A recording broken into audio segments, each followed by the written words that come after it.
Hello বন্ধুরা, welcome to my Saraswati kitchen. আশা করি তোমরা ভালো আছো আর আমিও ভালো আছি।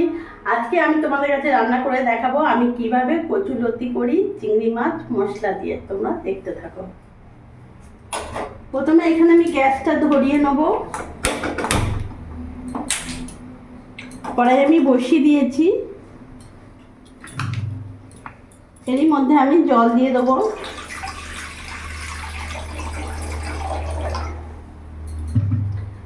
আর এই যে কচুরলতি আমি ভালো করে কেটে ধুয়ে নিয়েছি, এটা পুরোটা আমি সেদ্ধ করে নেব।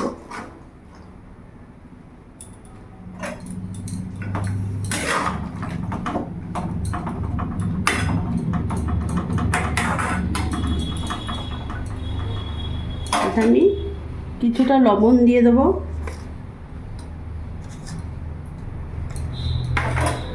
আমি লবণ দিয়ে দিলাম। এবার আমি সেদ্ধ করে নেব। ঢাকাটা দিয়ে দেবো।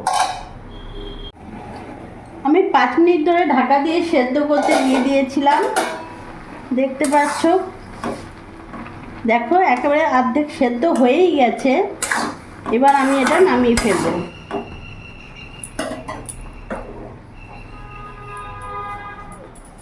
এরকম একটা ঝুড়ি নিয়েছি, ঝুড়ির মধ্যে আমি এরকম করে ঢেলে নিলাম। কড়াইটা একটু পরিষ্কার করে নেব।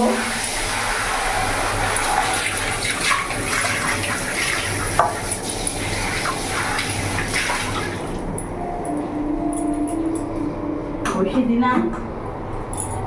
কড়াইটা আমার ততক্ষণ গরম হোক।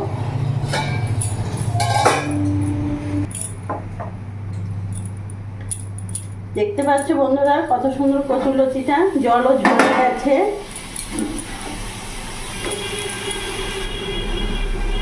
দেখো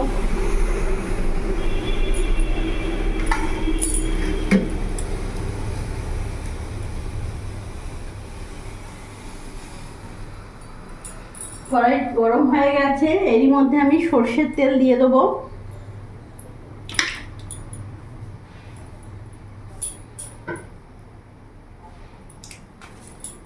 তেলটা আমার গরম হোক।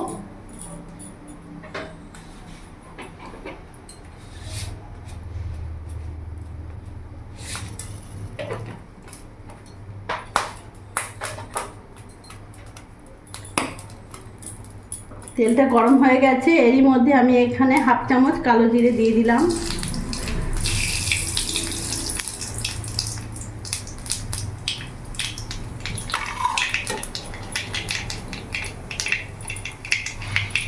এবার আমি কচুরলতিটা পুরোটা দিয়ে দেবো।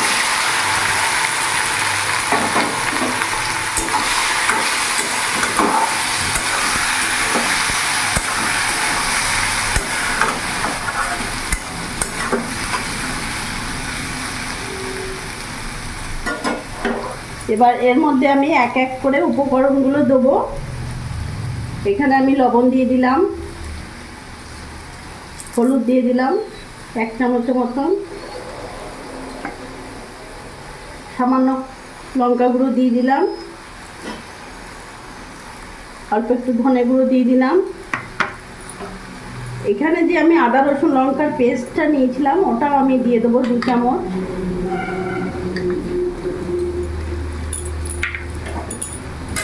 গ্যাসের ফ্লেমটা আমি মিডিয়াম রাখবো। এবার ভালো করে একবার নাড়াচাড়া করে মিশিয়ে নেব।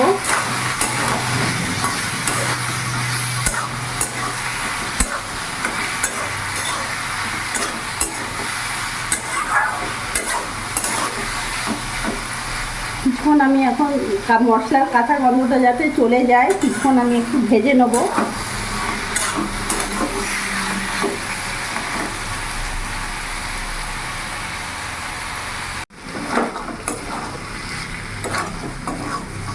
দেখতে পাচ্ছ কত সুন্দর কালার, দেখতেও খুব সুন্দর লাগছে।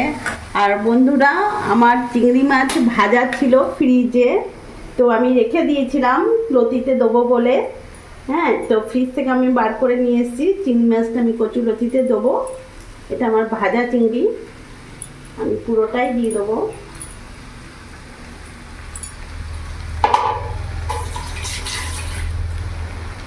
এবার ভালো করে মিশিয়ে নেব।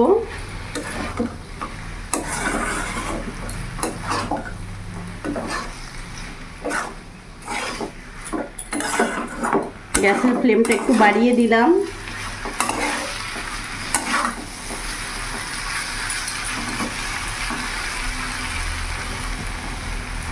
এবার এইভাবে রেখে দেবো, আমি ভাজা করব। চিংড়ি মাছ দেওয়াতে দারুণ একটা গন্ধ বেরিয়েছে।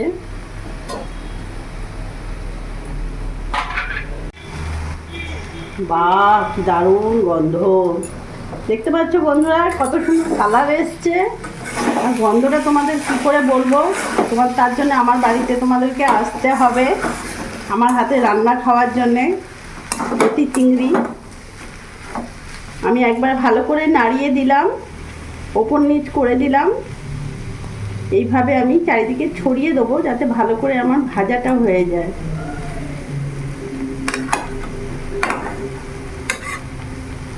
এইভাবে আমি আবার কিছুক্ষণ রেখে দেবো। গ্যাসের ফ্লেমটা আমি এবার মিডিয়াম করব।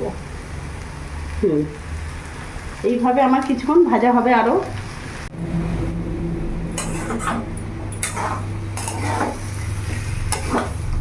দেখতে পাচ্ছ বন্ধুরা, কচুরলতিটা কত সুন্দর গলে গেছে। আর এটা দেশি কচুরলতি, সরু সরু যেগুলো হয় সেগুলো দেশি কচুরলতি। আর যেগুলো দেখবে বাজারে মোটা মোটা বড় বড় পাওয়া যায় সেগুলো হচ্ছে চাষ করে হাইব্রিড। তো দেশিটা একটু গলা কুটকুট করলেও টেস্ট তার অনেকটাই বেশি। আর এটা একটু তেল মশলা দিয়ে যদি করা হয় কোনো গলা কুটকুট করে না। আর একটু ভাপিয়ে জলটা ফেলে দিলে কিছুই হয় না। খেতে খুবই সুন্দর, ভালো লাগে। যারা জানো খাও তারা তো জানবেই। হ্যাঁ, এইভাবে আমি যেভাবে করলাম তোমরা এইভাবে করে দেখো, সত্যিই ভালো লাগবে। এইভাবে আমি একটু ছড়িয়ে রেখে দেবো কিছুক্ষণের জন্য।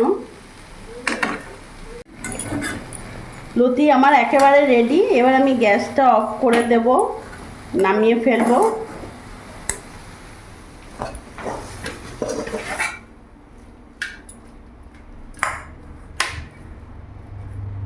দেখতে পাচ্ছ খুবই গরম।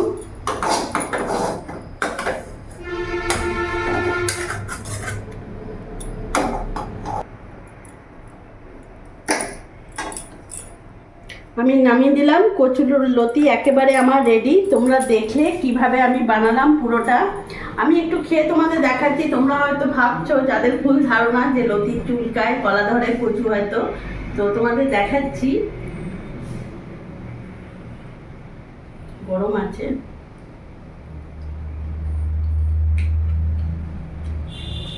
একদম পারফেক্ট। আমি তো মনে মনে ভেবেছিলাম হয়তো নুনটা একটু কম হবে, কিন্তু না, নুন ঝাল মশলা একদম পারফেক্ট। তো বন্ধুরা, তোমরা এবার একবার হলেও করে দেখো। যারা খাও তাদের তো বলার নেই, আর যারা না খাও, জানো না, একবার হলেও এই ভিডিওটা দেখবে। সত্যি করে দেখো, ভালো লাগবে। আর আমার এই ভিডিওটা যদি তোমাদের ভালো লাগে প্লিজ লাইক করো, সাবস্ক্রাইব করো, আর আমার পাশে থেকো। আর তোমরাও ভালো থেকো।